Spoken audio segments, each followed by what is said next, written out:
Qui veut tester le tout premier coaching de groupe Junko?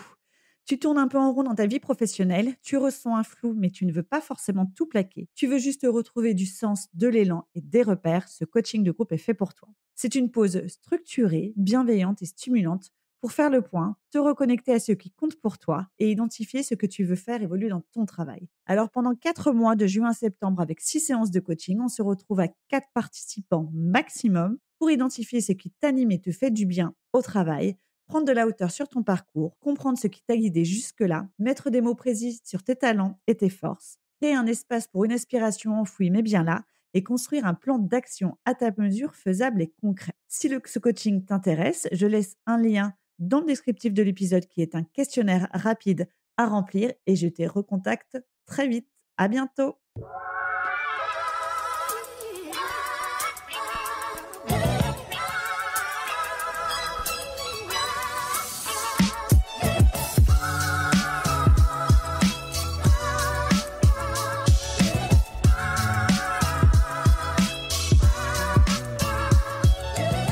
Bonjour et bienvenue sur Junko, le podcast qui vous accompagne dans votre réflexion professionnelle et vous aide à construire une carrière qui vous ressemble.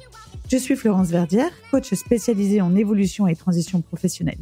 Dans chaque épisode, je partage avec vous des outils, des réflexions et des histoires inspirantes pour vous aider à clarifier vos aspirations et pour passer à l'action. Que vous soyez en quête d'idées, de motivation ou d'un nouveau départ, ce podcast est là pour vous accompagner, pour vous guider. Et si vous l'appréciez, pensez à lui donner un avis 5 étoiles et à laisser un joli commentaire sur votre plateforme d'écoute préférée. C'est la meilleure façon de soutenir Junko et de permettre à d'autres de les découvrir. Je vous laisse maintenant avec l'épisode du jour et je vous souhaite une très belle écoute.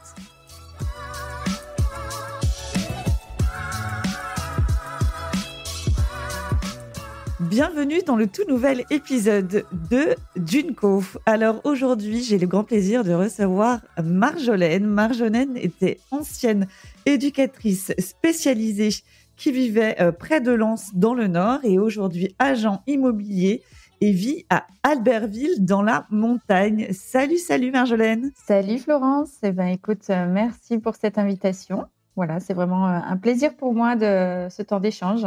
Je suis ravie de t'accueillir aussi, ravie parce que du coup, on va pouvoir découvrir ton histoire professionnelle, mais aussi ce changement de vie.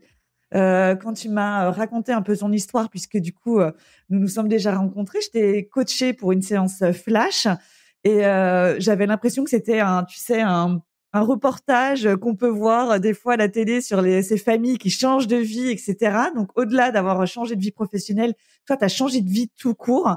Tu as embarqué toute ta famille dans un changement de vie. Donc, ça va être super intéressant d'avoir ton retour sur cette aventure. Alors déjà, est-ce que tu peux nous raconter du coup justement la vie que tu menais avant ce changement de vie? Où est-ce que tu vivais? Ce que tu faisais? C'était quoi ton quotidien? Comment tu en es arrivée aussi à être éducatrice spécialisée? Oui, alors en fait, voilà, dans ma petite histoire de vie, au départ, il faut savoir que mes parents étaient famille d'accueil.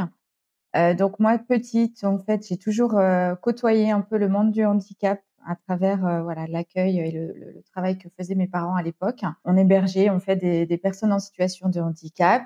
Donc ça, étant petite, ça fait partie un petit peu de mon développement, de ma construction un peu personnelle d'enfant où je me posais aussi beaucoup de questions sur ce monde-là qui semblait être un peu bizarre quand on est un enfant, où on comprenait pas forcément tout le comportement de ces personnes. Et je me suis construite à travers ça, avec toute cette bienveillance, voilà, ce côté humain où on a partagé beaucoup de choses. Hein. Ces personnes faisaient partie de notre vie, partageaient nos vacances, partageaient notre quotidien. Ils étaient constamment chez nous. On les hébergeait, voilà, ils faisaient partie de notre vie. C'était un peu des demi-sœurs, des demi-frères. Et tout ça, en fait, ça a construit aussi certainement, et j'en suis persuadée, mon cheminement professionnel pour la suite. Puisque dans mon orientation professionnelle, je me suis vraiment orientée dans le médico-social. J'avais certainement besoin d'apporter des réponses sur mes petites questions et puis ce souhait de poursuivre un peu le travail que mes parents avaient mené à leur niveau. Donc, je me suis formée dans le social. J'ai passé les concours, d'abord monitrice éducatrice, ensuite éducatrice spécialisée. Ça a été mon cœur de travail pendant 19 ans. Et dans tout ce parcours, j'ai aussi évolué après en tant que chef de service où j'ai pu, vraiment accompagner des enfants, des adultes en situation de handicap, avec une déficience intellectuelle et troubles associés du comportement. Et ça a été vraiment une richesse, et un épanouissement pour moi, personnel, professionnel, avec beaucoup de choses où je me suis, apprise, voilà, à accompagner des personnes en situation de handicap. Ça a été des challenges tous les jours, et puis de les amener vers finalement l'insertion sociale, professionnelle, scolaire aussi. Donc des challenges, des belles rencontres. L'humain était vraiment au cœur de mon activité et qui est encore présent aujourd'hui, bien sûr, mais on en parle certainement après. Donc là, tu deviens, éducatrice, spécialisée. Tout se passe bien pour toi. Tu évolues même dans cette fonction, puisque tu prends des responsabilités et tu deviens chef de service. Comment ça se fait déjà cette évolution? Alors cette évolution, ça n'a pas été un choix, propre au départ. C'est vraiment, on va dire, l'équipe de direction qui m'a un peu portée dans cette évolution parce qu'ils ont estimé que j'étais en capacité de pouvoir assurer ce nouveau rôle au sein de l'établissement puisque j'avais une certaine, expérience depuis, voilà, de nombreuses années et voilà, la confiance était un peu présente, aussi. Donc, un nouveau challenge quelque part puisque, à travers, ces nouvelles, fonctions, bah, il fallait que je me mette, aussi, de nouveaux objectifs, hein, avec, de nouvelles compétences à développer et puis être aussi un peu de l'autre côté, quelque part de l'organisation et de l'établissement, tout en ayant en fait effectivement, ben, un pied, au niveau de l'équipe puisque à travers l'expérience effectivement, ben, on a toujours ce regard, cette veille, même si on chapeaute l'équipe, on a toujours ce regard de base, de terrain, où on peut, défendre un peu les intérêts aussi de nos collègues, hein, dans le but aussi d'accompagner au mieux, les usagers au quotidien. Donc, oui, un beau parcours. Donc à ce moment-là, vous vivez dans le Nord. Toi, tu es du Nord, de base, en fait? Tu es né dans le Nord? Tout à fait. Comment, en fait, ça s'est imbriqué entre, comment déjà est venue l'idée d'un changement de vie? Et c'est que c'était d'abord le pro, le perso? Enfin, tu vois, comment chronologiquement, en fait, ça s'est fait? Alors chronologiquement, je dirais qu'à la base, c'est vraiment, très, perso et très, moi. Ça vient de moi. À l'origine de l'origine, il y a pas d'influence de mon conjoint, ni des enfants. C'est vraiment, ça fait partie, je pense, d'un fantasme, voilà, d'un rêve que j'avais, en étant jeune adulte où, je me voyais, régulièrement vivre en montagne. Alors j'adorais, vivre, ici des moments de vacances, en fait et puis, ben, à travers ça, quand il fallait retourner au quotidien, c'était très difficile. En fait, la transition, était compliquée donc c'est vrai que ça pose question. On se dit: «Mais c'est quand même, étonnant que j'ai du mal à me remettre, dans mon quotidien dans le nord de la France et que j'arrive pas à faire, cette passation facilement. Donc je me suis beaucoup questionnée. Je me suis dit: «Mais c'est peut-être parce qu'il faut peut-être que je fasse une partie de ma vie là-bas». Il faut savoir aussi qu'à titre personnel, mon papa adorait la montagne. Je pense qu'il y a un petit clin d'œil aussi, à travers lui où j'avais peut-être envie aussi de continuer à lui rendre ce petit moment de plaisir de découverte de montagne, et je lui avais dit, voilà: «Un jour papa, j'irai vivre en montagne» et quand il est décédé, je me suis dit: «Ben, en fait, c'est le moment, quoi. Il faut que j'y aille». D'accord, donc vraiment un événement aussi familial qui a été déclencheur, un moment de vie, d'accord. Tout à fait. Et donc là, c'est comme une évidence. Comment ça se passe, quoi, dans ta tête? Qu'est-ce que tu mets en place? Tu en parles à ta famille? Comment? Oui, alors c'est sûr que là, mon conjoint, voilà, savait, hein, que c'était quelque chose qui me tenait à cœur, que j'avais envie de faire ce projet, que c'était un rêve, que voilà et qu'un jour on allait y aller. Après, j'ai toujours eu la chance d'avoir un conjoint qui était présent, qui a suivi, un peu, mes rêves, qui m'a toujours soutenue dans tout ce que je pouvais mettre en place et là, pour le coup, il était d'accord, quoi. Il m'a dit: «Ben, écoute, si c'est vraiment ce que tu as envie, pourquoi pas, on y va». C'est vrai que, ben, lui commençait aussi à se projeter quand on allait voir ma sœur en Haute-Savoie, en me disant: «Bah, ouais, c'est vrai que ça peut être le cadre de vie est quand même différent. Ça peut être un nouveau challenge, de famille», et puis voilà, donc on a mûri cette idée et puis après quand on revient et ben, on retourne dans le quotidien et puis le quotidien reprend le dessus et on se dit: «Ah mais c'est peut-être pas le moment parce que là je vais engager une formation de 3 ans et puis les enfants sont peut-être, grands maintenant. Est-ce que c'est bien de les déraciner, de leurs racines, de leurs amis, la famille, qu'est-ce qu'elle va en penser, enfin et puis ça tombe un peu à l'eau et puis après ça revient et ça, on va dire sur quand même, plusieurs années et puis un jour, en fait, on s'est dit: «Ben alors, stop, quoi». Moi, j'avais, en fait, au niveau professionnel, l'échéance de partir en formation 3 ans, dans le but de justement d'avoir le diplôme de chef de service et c'est à ce moment-là où je me suis dit: «Bah non, en fait, je me vois pas continuer 3 ans encore là-haut et il faut que je fasse mon projet de vie d'abord». Donc voilà, j'ai assumé, la décision. J'ai pris rendez-vous avec la direction et je leur ai expliqué qu'en fait, je ne partirais pas en formation parce que j'avais un projet de vie, qui avait besoin d'être, préparé là et que c'était le moment, quoi. Et à côté de ça, ben, le covid, est arrivé, le confinement dans la foulée, et ça a tout déclenché, en fait. Et tes enfants ont quel âge à ce moment-là? Alors à ce moment-là, ma fille a 12 ans, elle était en quatrième au collège, et mon fils avait 8 ans. Et eux, comment ils ont réagi? À un moment donné, comment ça se passe, en fait? Vous leur dites, «Bah, les enfants, on déménage?» On leur explique, alors après on leur avait expliqué, hein, quand on allait en vacances que voilà, on avait eu envie de venir là, qu'est-ce qu'ils en pensaient, voilà, est-ce que ça aurait pu, leur plaire? Voilà, on avait besoin aussi d'avoir leur avis et surtout que ce soit une décision, de famille, quoi. Mais c'est vrai qu'on avait quand même toujours cette crainte de se dire: «Bon, est-ce que c'est une bonne chose pour eux?» C'est un peu délicat effectivement parce que c'est un vrai, projet de famille, quoi. On embarque, tout le monde dans ce rêve. Ouais, tu as été le moteur et puis, après, petit à petit, tu as laissé le temps à ton conjoint, à tes enfants de réfléchir à tout ça et donc un jour, la décision se prend. Vous vous dites: «OK, on y va». Comment ça se passe? Vous mettez, votre maison en vente? Vous quittez votre travail? Comment ça se C'est ça et ben, en fait, on met en place les actions dans l'ordre, hein, donc bah, la première chose, on informe notre direction respective, hein, pour, informer qu'on envisageait de déménager. Dans la foulée, effectivement, on avait une maison, donc on met en vente, la maison, voilà, tout se met en place, progressivement et au moment où on engage vraiment concrètement, là, le confinement arrive. On avait, mis en vente notre maison et on avait nos acquéreurs, tout se passait, parfaitement bien. On avait juste avant, au mois de mars, c'était, début mars, on avait fait, des allers-retours en train, en avion, ici pour faire les entretiens professionnels pour mon conjoint, faire les visites pour les recherches locatives et quand on est rentré, 15 jours après, confinement. Donc tout s'arrête. la démarche s'arrête? Ouais, du coup, tout est en suspens, quoi. Tout est en suspens, voilà, on n'a plus de visibilité sur rien, voilà, c'est la grosse, panique, le stress parce qu'on s'est dit: «Bah, en fait, on va pas pouvoir le faire et puis, ben, quand est-ce qu'on va pouvoir le faire?» Enfin et tout ce contexte sanitaire aussi qui était quand même très pesant, pour tous, hein, à cette époque-là parce qu'on savait pas, où on allait avec ce virus donc une période très stressante quand même, hein. Il faut pas se le cacher et puis de se dire: «Mais on a tout engagé et puis peut-être que ça ne fonctionnera plus, en fait».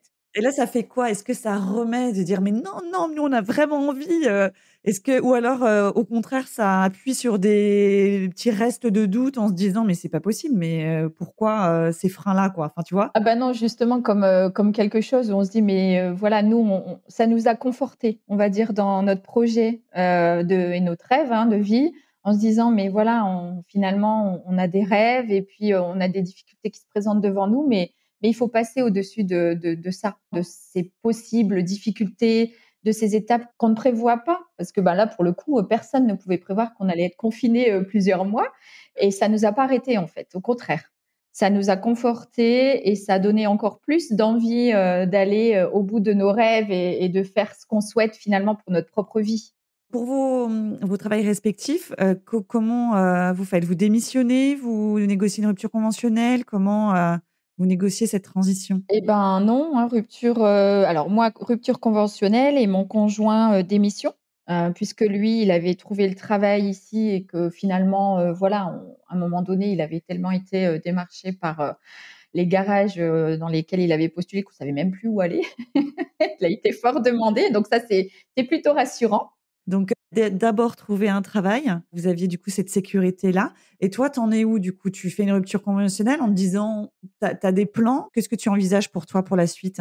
Alors, de mon côté, je me suis dit: «Bon, ben, voilà, j'ai quand même eu une activité professionnelle très prenante, jusqu'à maintenant où, voilà, je ne comptais pas mes heures» et je me suis dit: «Bah, c'est le moment de prendre du temps pour toi, en fait, de prendre du temps pour ta famille et puis de te poser, tout simplement. De faire, un stop, vraiment un reset total de ta vie et puis de profiter de ce renouveau, professionnel pour peut-être engager un renouveau professionnel. Le métier, de l'immobilier, est arrivé, petit à petit. Il avait déjà été un petit peu dans ma tête, dans le nord de la France puisque ma tante, faisait partie du réseau pour lequel, voilà, je travaille aujourd'hui, le réseau IAD France et elle m'avait déjà suggéré l'idée d'eux, parce que je lui en avais un peu parlé et donc il y avait eu des petites brides comme ça à l'époque, où on n'était pas encore arrivé en montagne et puis, ben, finalement le projet est revenu en force au moment où on est arrivé en montagne et je me suis dit: «Ben, pourquoi pas?» OK.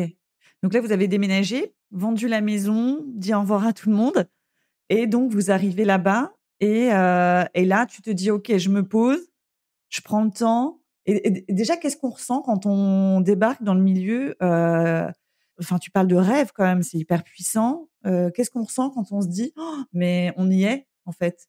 J'y suis, j'ai embarqué tout le monde et voilà maintenant notre vie, ça va être ça et ça va être là où j'ai toujours rêvé de vivre». C'est ça et en fait, ça, c'est une image que je garde, c'est le lendemain du déménagement où on se lève et on se regarde tous les 4 autour du petit déjeuner, on se dit: «Mais on y est quoi, ça y est, on est là, on est en montagne, on n'est plus en vacances». Et en fait, et ça, ré encore maintenant, hein, quand, même encore, là, au bout de 5 ans maintenant, 4 ans et demi, quand on regarde dans l'environnement dans lequel on évolue, on se dit: mais on repart plus en fait, on y vit quoi». C'est y est ça y est, c'est l'aboutissement de notre rêve et on réalise pas en fait. On n'a pas conscience de ce qu'on a pu, mettre en place et on a eu du mal à réaliser. Ouais et toi, quand tu y pensais, avant, tu vois, quand tu te disais, quand on parlait à ton père, quand, tu as parlé de fantasmes aussi, de et cetera, vraiment tu te disais: «Mais un jour je le ferai». Comment tu mais vraiment c'était ancré, tu étais sûre de toi? C'était quelque chose, tu savais que c'était pour toi ou c'était quelque chose, tu vois, un peu nébuleux? Enfin, que c'était quoi ta sensation? Non, c'était le souhait de satisfaire vraiment un rêve, en fait. La montagne, c'était pour moi, un environnement apaisant, la nature, l'environnement, le décor, les saisons, enfin voilà, vivre dans un environnement où on se sent en harmonie, en fait et cette harmonie-là, je l'avais pas là où il me manquait ça, en fait. On avait tout, hein, on avait vraiment on rentrait dans le cadre. Alors justement, vous ouais, vous cochiez vraiment toutes les cases de la réussite, voilà, la famille, 2 enfants, un job, dans lequel tu as une belle évolution. Tu l'as dit, c'était un beau parcours, ton conjoint bien stable, enfin voilà. Mais il manquait quelque chose, c'était quoi la sensation? C'était l'harmonie justement? C'est ça, oui, l'harmonie, être aligné avec soi et d'être là où on doit être, en fait. Et tu vois, des fois, c'est vrai que dans le professionnel ou les transitions professionnelles et cetera, c'est des questions à se poser. C'est effectivement où est-ce que je veux vivre? Parce qu'on voit bien que toi, ça a été ça le propulseur. Ça a été, c'est quoi l'environnement où je me sens alignée avec moi-même, où je veux vivre? Et c'est derrière en a découlé le travail, en fait. Et donc c'est intéressant dans ton parcours de transition, d'avoir commencé par le perso et puis c'est le pro qui a suivi. Parce que des fois, on est plutôt guidé et drivé par le pro et des fois même on déménage pour des opportunités professionnelles et toi ça a été dans l'autre sens. Oui, tout à fait et je pense que enfin, voilà, de manière générale et dans la vie, et de plus en plus, avec l'expérience, hein, je pense que l'âge aussi fait qu'on aborde la vie, différemment et on a du recul sur nos expériences de vie. Mais je pense qu'aujourd'hui, s'il y a un petit message à passer, c'est que, ben, il faut d'abord, je pense, être bien dans sa vie, personnelle, être en harmonie avec, voilà, ce qu'on ressent, avec, ce dont on a besoin et après effectivement, naturellement, le professionnel, suit. Peu importe, finalement, ben, ce qu'on a en termes de compétences, en termes de diplômes, je veux dire tout est possible en fait. Tout est possible. Super intéressant. Mmh. Donc là, tu es en montagne, tu ouvres la fenêtre, la nature, la montagne, le kiff, ça y est, donc tu y es et là, donc commence à émerger ce projet, d'agent immobilier et c'est quoi les étapes d'après? Alors les étapes d'après, donc il y a eu une petite transition parce que, ben, en fait, effectivement, hein, j'avais dit aux enfants: «Bon, ben, voilà, maman sera avec vous, hein, préparera, la rentrée» puisqu'on a déménagé au mois de mai. Dès que le confinement a été levé, on est tout de suite partis et donc, bah, il fallait préparer quand même, la rentrée scolaire pour les enfants. Donc pour ça, donc je m'étais rendue à la mairie de la Bâtie, hein, où j'habite, encore. Et puis il s'avère que les personnes de l'accueil, très gentilles, très accueillantes, on a fait connaissance. J'expliquais un petit peu mon parcours et cetera. Et elle recherchait à l'époque, une personne, pour gérer le CCAS de la mairie. Un poste, s'ouvrait, là rapidement. Donc elle me disait: «Ah mais au vu de votre parcours professionnel, vous avez eu quand même une expérience dans le social, je pense que vous répondrez, assez, facilement au profil. Donc est-ce que vous voudriez bien nous déposer, une candidature, un CV?» Alors je leur dis, hein, concrètement et en toute transparence, moi l'optique c'était pas de reprendre une activité, tout de suite, hein. J'avais besoin de prendre du temps pour moi et pour mes enfants. Mais bon, voilà, si éventuellement, on sait jamais, je veux bien déposer le CV. Et puis donc, j'ai posé le CV et puis j'ai eu l'entretien et malheureusement, tout s'est bien passé. Et malheureusement, j'ai été prise. Voilà.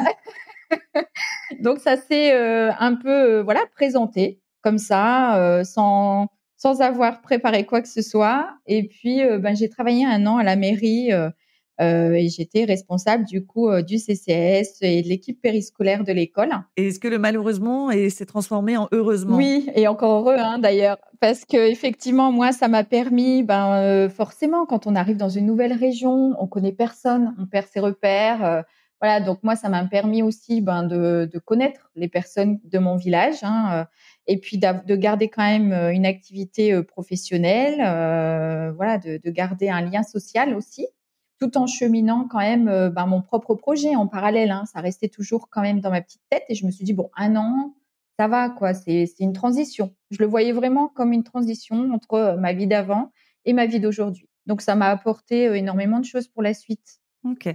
Donc tu travailles pendant 1 an et pendant ce temps-là, tu montes ton projet? Tu continues de maturer ton C'est ça. Pendant 1 an, voilà, je me renseigne, et puis je prends contact avec les personnes, avec, le réseau, je fais, des entretiens. Enfin, voilà, je peaufine un petit peu mon projet, futur. Et puis, voilà, l'année passe, ça passe très vite, une année. surtout quand, avec tout ce que vous aviez à gérer du changement de vie. Pour revenir quand même à ce moment un peu d'exploration finalement pour, ce futur projet. Toi, ta méthode, ça a été d'aller rencontrer les gens? Ça a été de comment tu t'es renseignée en fait sur ce métier? Alors en fait, déjà j'avais eu quelques petites informations de ma tante, dans le nord de la France à l'époque, puisque c'est exactement le même réseau, hein, donc elle m'avait déjà donné des premières informations. Et puis après, sur internet, on trouve plein de choses, hein. C'est vraiment, voilà aussi, une source d'information. Et puis j'avais eu, contact, avec, donc une conseillère, hein, de la Bâtie qui exerçait, sur le village.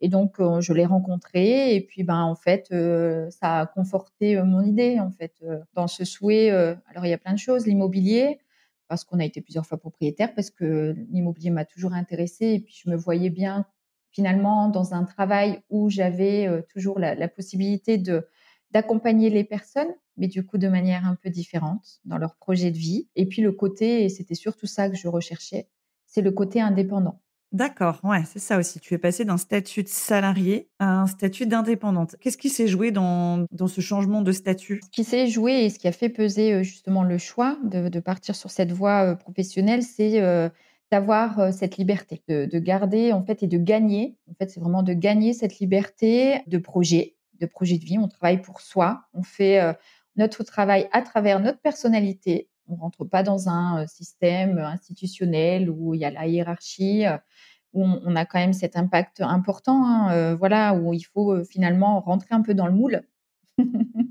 Voilà, hein, quand on est chef de service, il faut être chef de service, quoi. Il faut avoir cet impact, qui est là, cette image-là qui ressorte. Et puis, même si, j'ai adoré et j'ai jamais changé pour autant, mais voilà, ce sentiment de se dire: «Bon, il faut quand même rentrer dans un moule, sociétal, organisationnel, institutionnel qui finalement a ses limites aussi, quoi, peut-être, à un moment donné pour soi».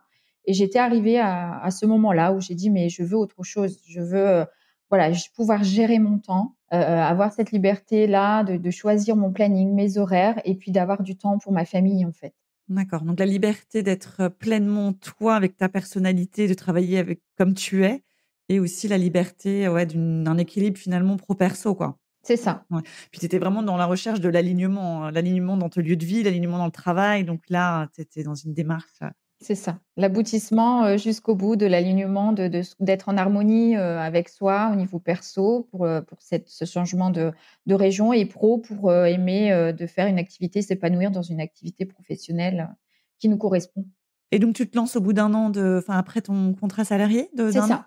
Et donc c'est parti. Comment se passe le début d'activité pour toi? Alors, grosse remise en question, hein, parce que c'est l'inconnu encore et on va dire qu'on fait un grand pas dans le vide, hein et c'est, souvent ce qui ressort, hein, je pense pour des personnes qui se questionnent sur une reconversion professionnelle, c'est que du coup, on a cette peur de se dire: «On y va, allez, on franchit le pas et on y va». Mais je pense que l'inquiétude, la peur, c'est parce que c'est un peu aussi, le reflet de l'inconnu, de savoir est-ce que je vais être, capable? Est-ce que finalement mon fantasme d'être, agent immobilier est juste un fantasme et est-ce que ça va vraiment me plaire? Est-ce que je vais être, suffisamment compétente pour mener à bien les projets de vie des personnes? Est-ce que je vais plaire aux personnes aussi? Parce que l'image qu'on renvoie, c'est toujours pareil, c'est toute une remise en question aussi, qui se met en place. Et puis l'entrepreneuriat, c'est pas rien, quoi. Le salariat, on a le sentiment d'être sécurisé financièrement parce qu'effectivement, on a un salaire qui entre tous les mois et du coup, ça permet de payer nos charges, de nourrir notre famille. Mais voilà, être indépendant, ça veut dire que si, concrètement, on n'a pas de vente, on n'a pas de salaire, quoi. Donc cette insécurité financière, a un impact quand même, 1er. Je dirais que cette inquiétude-là on va dire, arrive en 1er et puis, ce qui a fait la différence aussi et ce qui est important, je pense, pour toutes les personnes qui souhaitent engager, une reconversion professionnelle ou faire un petit changement dans leur vie, c'est d'avoir un bon entourage et d'être soutenu.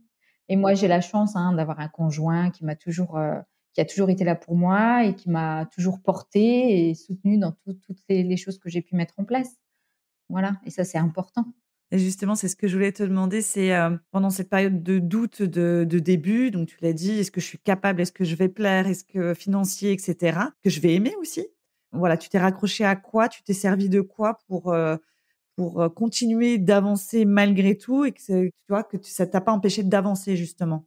Oui, alors, je pense que, le mental fait beaucoup, fait tout, hein, finalement. On fait tomber aussi, nos croyances limitantes en se disant, «Je vais pas être capable, voilà, de réaliser ça». Donc ça, c'est important de travailler sur ça, je pense et puis comment ça se passe concrètement? C'est de se dire: «Mais si je le fais, en fait, le pourquoi, l'origine, en fait, de cette décision, il est super important» et c'est ce qui fait, en fait, la différence.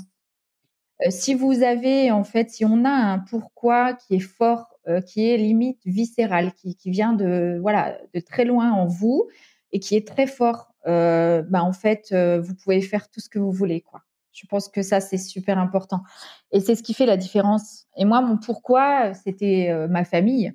C'était, de retrouver cet équilibre, de me dire que, si effectivement j'arrive, à relever ce challenge et que, financièrement, je suis récompensée à la hauteur de l'investissement que je vais pouvoir mettre en place, je vais pouvoir, réaliser d'autres rêves et c'est ça et en fait, je pense que, c'est ce qui me fait, un peu ma motivation chaque jour, c'est ma carte des rêves, en fait.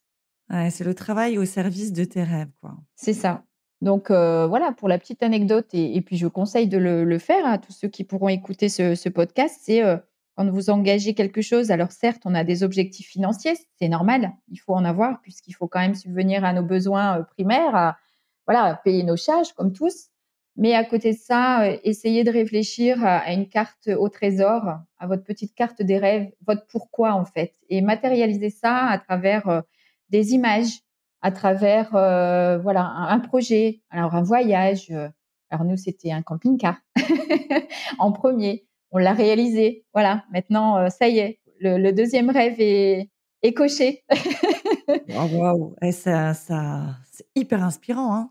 et voilà et chaque matin quand je bois mon café et que je me mets au bureau, oui, j'ai mes objectifs financiers, hein, forcément, sur l'année, comme, toute personne qui est, dans l'entrepreneuriat. C'est important d'avoir une visibilité, mais à côté de ça, c'est la carte des rêves et ça, c'est porteur. Ça permet en fait vraiment de passer à l'action et de se dire quand on a des moments de questionnement, de doute ou des moments de flop aussi parce qu'on en a tous, hein, où on est fatigué, où on se dit: «Ah, il y a des fois des situations, des dossiers difficiles».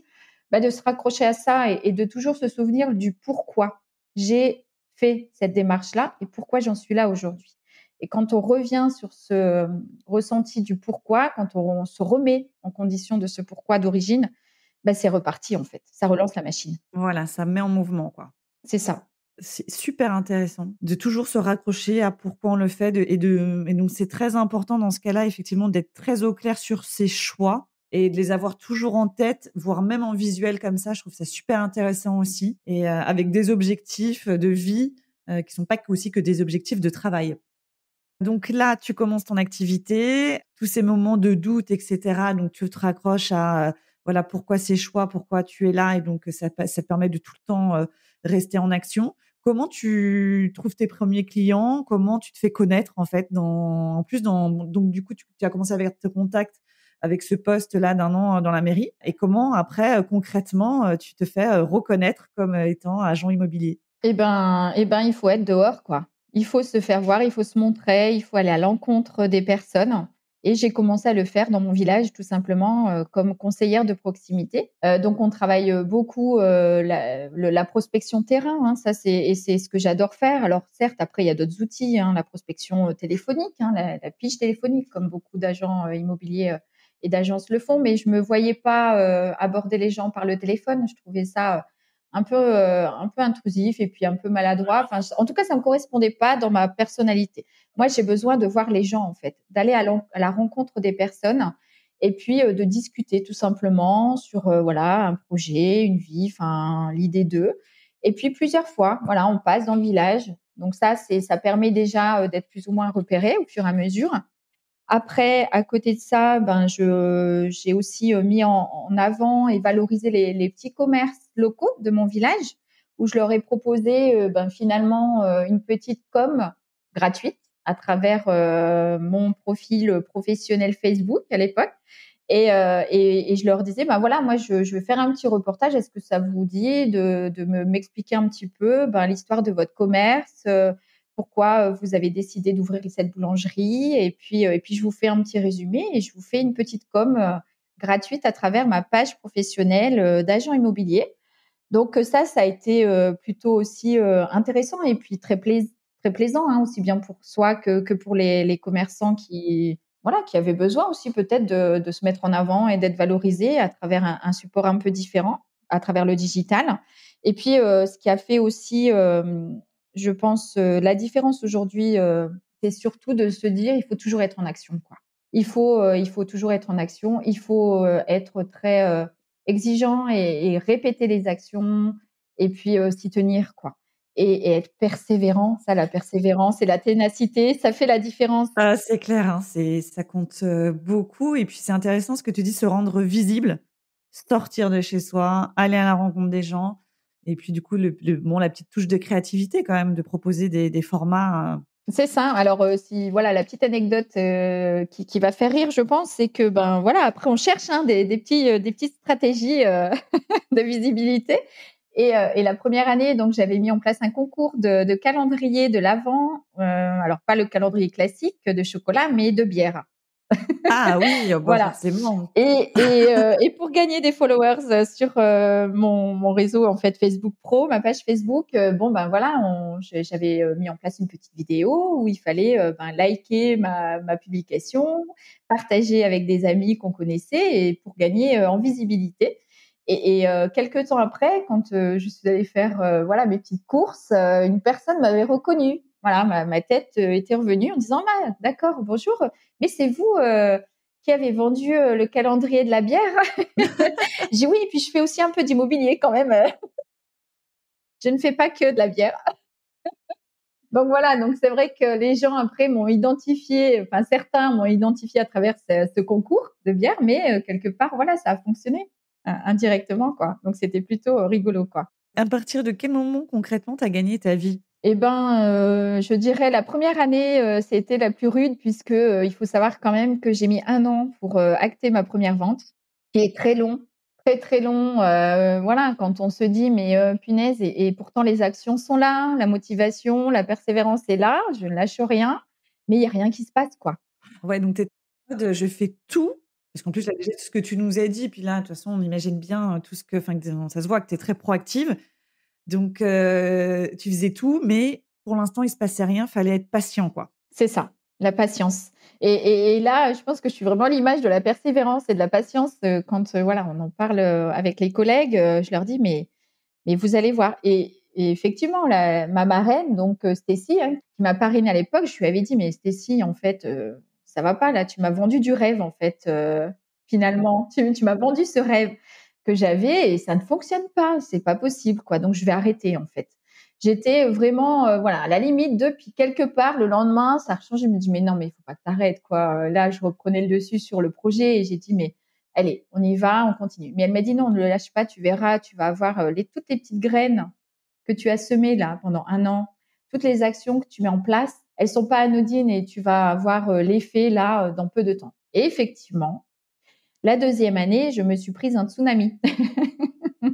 Voilà, vraiment là, ça a été tout le retour, de tout ce que j'ai pu mettre en place jusqu'à présent et puis, ben, ça a commencé à se mettre, concrètement en place. Et ce qui est super, mais alors bonjour, bonsoir l'ascenseur émotionnel, quoi. Parce que du coup, il y a pas, et des fois dans l'entrepreneuriat, c'est ça, c'est qu'il y a c'est pas une pente douce, quoi.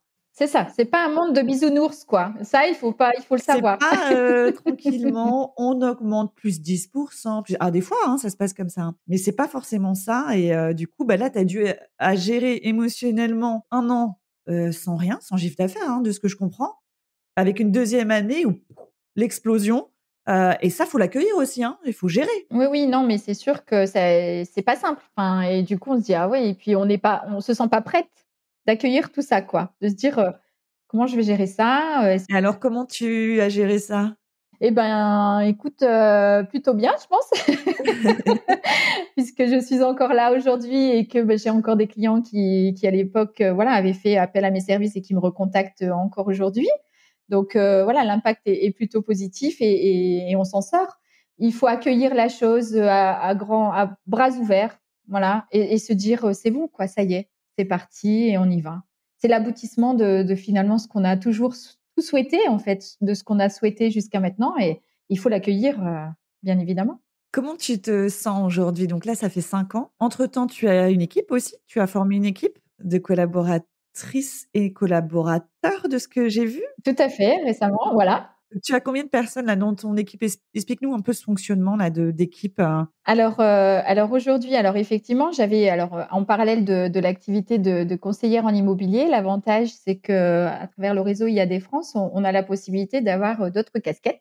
Et donc la casquette professionnelle qui peut être, on va dire, utilisée, c'est celle de manager. Donc je pense que voilà, au vu de mon parcours précédent, d'éducatrice spécialisée et de chef de service, hein, j'avais, inconsciemment le souhait aussi, de poursuivre cet accompagnement de personnes finalement.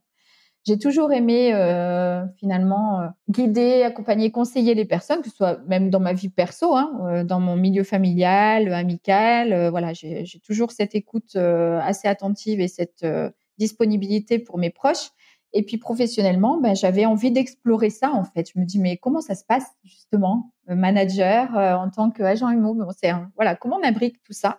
Et je me suis formée, j'ai fait les formations manager et puis, quand les formations ont été faites et validées, donc ma première filleule, donc Sabrina, m'a repérée sur, Facebook, puisque je publiais quand même j'alimentais énormément, les réseaux social, enfin le réseau social Facebook et puis je publiais, assez régulièrement mon activité. Je mettais en avant un petit peu, tout ce que je faisais tu et te puis rendais visible encore, c'est c'est ça? ça, cette visibilité-là, c'est très important et elle m'a trouvée comme ça et puis, on s'est rencontrés et puis, je lui ai expliqué mon activité et puis c'était parti, quoi. Donc première filleule, donc Sabrina, une très belle rencontre humaine et Sabrina est une, amie d'enfance, donc je me permets de te faire un coucou. tu fais bien et c'est pour ça que j'en parle aussi parce qu'effectivement, voilà, c'est ma première filleule et puis, ben, c'est voilà, c'est une personne, avec qui humainement on a créé des liens assez forts, en fait, hein, voilà, Ouais, qui ça a un c'est clair. très beau parcours aussi, très inspirant et on lui souhaite le Le meilleur. meilleur pour la suite. Tout à fait, tout à fait. Et puis au fur et à mesure, de fil en aiguille, et ben, le développement de mon équipe s'est fait, vraiment naturellement. à travers effectivement, cette visibilité sur les réseaux sociaux. C'est ce qui a fait la différence aujourd'hui, hein, de toute façon et c'est ce qui fait la différence aujourd'hui même pour mes clients, en projet. Et puis du coup, pour le coup, tu pouvais te reposer sur des compétences que tu avais déjà de ton ancienne vie professionnelle. Parce que des fois, c'est vrai qu'on peut penser qu'on repart de zéro, mais en fait, il y a plein de choses de même si on passe, bah, là, toi, on est sur un grand écart, hein, parce que tu es passé du salariat à l'entrepreneuriat, du médico-social à l'immobilier et pour autant, eh ben, tu, peux te resservir encore de choses, du coup, que tu as acquises, de ta première vie professionnelle, quoi. C'est ça, donc oui, oui, on a des transferts, je pense, de compétences qu'on met en place naturellement d'ailleurs, hein. En fait, on réfléchit même pas et puis il y a cette fibre, hein, je pense naturelle aussi, qui reprend le dessus, hein. Alors c'est pas que voilà, c'est pas que le métier de conseiller en immobilier, me plaît plus, bien au contraire, je continue à 100 mon activité de base. Mais c'est vrai que le côté, managérial, et ce côté-là d'accompagnement de personnes, en fait, se complète avec le reste et puis, me permet vraiment de m'épanouir, à 300. J'ai vraiment, ces 2 facettes-là dans laquelle je me sens, totalement bien et épanouie, en fait. Parce que j'ai le sentiment vraiment d'apporter, et de me sentir, utile à travers, les personnes qui ont besoin de vendre leurs biens et de leur apporter un service de qualité. Et à travers ça, j'ai le sentiment de peut-être contribuer, à un renouveau de projet de vie professionnelle des personnes que j'accompagne, en fait. Et ça, c'est tellement riche. J'ai envie de te poser la question, donc dans toute cette aventure de changement de vie, professionnelle, ça a été quoi pour toi le plus grand défi à relever? Alors, d'un point de vue perso, d'abord, je pense que le 1er challenge, c'était que, au-delà de moi, de mon propre rêve, c'était que, finalement, ma famille, se sente bien à travers, finalement, ça et que, voilà, moi, mon objectif, oui, mais mon objectif, c'était de me dire: «Bon, est-ce que, voilà, mon conjoint va se satisfaire aussi, dans cette nouvelle vie? Est-ce que mes enfants vont se sentir bien, aujourd'hui, voilà, avec de nouveaux, amis, nouveaux repères, une nouvelle école?» Enfin, c'est quand même assez perturbant. Donc, le challenge, il était perso, oui, à la base, parce que c'était un rêve, un fantasme, voilà, de toute ma vie, mais de me dire, j'embarque ma tribu, quoi. Et alors, on a envie de savoir comment ils vont, comment ils se Tout va bien, tout se passe bien, et quand on leur dit, voilà, et qu'on leur demande: «Est-ce que tu te vois repartir, dans le nord de la France? Comment tu te sens?» Ils me disent: «Mais non, mais c'est hors de question. On fait notre vie là maintenant, c'est fini, voilà». Alors ils oublient pas d'où ils viennent, hein, ils oublient pas leur famille, voilà, ils ont encore des contacts avec des amis, mais je veux dire, voilà, là, ils ont trouvé aussi leur équilibre, et puis mon conjoint, pareil. Enfin, je pense que il est un peu comme moi, on réalise pas, hein, chaque jour, on mesure la chance qu'on a d'avoir abouti, à ce projet, et ça, voilà, il faut le dire, quoi. ouais, non mais bravo, c'est waouh! C'est waouh! C'est waouh de d'avoir réalisé, ses rêves quoi, comme ça, depuis en plus vous continuez. On continue, et le truc, c'est que je pense que ça s'arrêtera pas là, et moi, aujourd'hui, on a initié quelque chose qui nous semblait être impossible, en fait, quand on y pense. De se dire que quand on le concrétise et qu'on arrive, à le mettre en place, de se dire qu'en fait, dans la vie, tout est possible, en fait. Rien nous arrête. Il faut simplement, y croire et mettre en place les bonnes actions, en fait, au bon moment, et puis laisser aussi une place à l'imprévu qui est là, et puis l'accepter, quoi, et se dire: «Mais c'est comme ça doit se faire comme ça se présente, on l'accueille, même si c'est des moments, difficiles, mais c'est tout, ça reste juste provisoire». On accueille, on accepte la chose et on continue et on avance et on ne lâche rien, et se dire que la vie, c'est ça, en fait. Je trouve que c'est merveilleux d'avoir, dans sa propre vie, plusieurs vies, en fait, et il faut le faire. Il faut le faire. Eh ben, on va se quitter sur ces belles paroles inspirantes. Tout est possible. Vous avez un prochain rêve ou pas? Vous avez un projet? Oui, alors moi, d'un point de vue, professionnel, moi, l'objectif, c'est de continuer, à me développer et à développer mon organisation et à accueillir, en tout cas, toutes les personnes qui le souhaitent et qui écouteront, ce podcast à rejoindre, mon équipe, et envisager, peut-être une reconversion professionnelle dans l'immobilier. En tout cas, voilà, ça, c'est mon ambition, de partager cette opportunité qui s'est présentée à moi, Et puis après, au niveau personnel, bien sûr, on a d'autres projets. Alors, je pense que maintenant que de mon côté, mon projet professionnel est abouti et continue à bien se développer, je pense qu'on va s'atteler au projet de Jonathan, de mon conjoint, d'un point de vue peut-être professionnel, de voir un petit peu ce qui est possible maintenant pour lui, quoi. Voilà, il m'a donné cette chance-là d'aboutir sur mon projet et je pense que je peux, voilà, lui rendre un petit peu aussi le revers des choses et lui dire que, tu vois, moi, c'est possible. Donc, maintenant, c'est possible peut-être pour toi aussi. Si tu as envie de quelque chose d'autre, on y va, en fait. Donc, c'est pas fini. Waouh, C'est bah pas écoute, fini. on Voilà. prendra de tes nouvelles. On sera ravis de suivre vos aventures de Bah vie. oui, avec plaisir. Vraiment bravo, bravo pour tout ça. Bravo d'avoir osé, d'avoir surmonté les doutes, les difficultés et puis on sent le kiff là, le kiff. J'aperçois derrière elle un paysage et je vois pas le camping-car, mais Il est pas loin. il est pas loin. Vous pouvez du coup aller rejoindre son compte Instagram si vous voulez suivre justement ses aventures. C'est très très inspirant. Un grand merci pour ton partage. Tu sais, comme ça, c'est assez hallucinant à entendre quand même. Se dire tout ce que vous avez fait et enfin ouais que vous avez osé comme ça et que tout est possible. J'espère que à toutes celles et ceux qui écoutent que vous pourrez en ressortir quelque chose pour vous, de vous dire que voilà, des gens le font, c'est pas quelque chose d'inaccessible. Tout à fait. Et puis, de s'écouter soi. N'oubliez pas aussi de vous écouter vous, de faire ce que vous souhaitez et d'être bien entouré, en fait. Je pense que, voilà, il suffit parfois juste d'un petit murmure intérieur pour changer de cap. Et quand on ose s'écouter, la vie, en fait, s'ouvre. Les rêves prennent racine et l'impossible devient finalement un chemin. Voilà. Donc, il faut y aller, quoi. Allez, vous allez tous faire votre carte au trésor avec vos cartes au rêve, vous affichez ça et puis laissez infuser, quoi. C'est ça. Merci beaucoup, Florence, pour ce moment d'échange. C'est en tout cas un plaisir. Et puis, écoute, voilà, moi, je te suis aussi sur ton compte. Donc, n'hésitez pas à aller aussi écouter tout ce que fait Florence. C'est très riche, justement, dans la possibilité d'envisager du renouveau dans votre vie, que ce soit personnel ou professionnel. Elle est d'une écoute et d'une bienveillance voilà, qui ne peut pas se mesurer. Mais voilà, en tout cas, elle saura vous accompagner dans tout ça en toute bienveillance, c'est certain. C'est adorable. Merci beaucoup. À bientôt, Marjolaine. Merci Florence. Merci.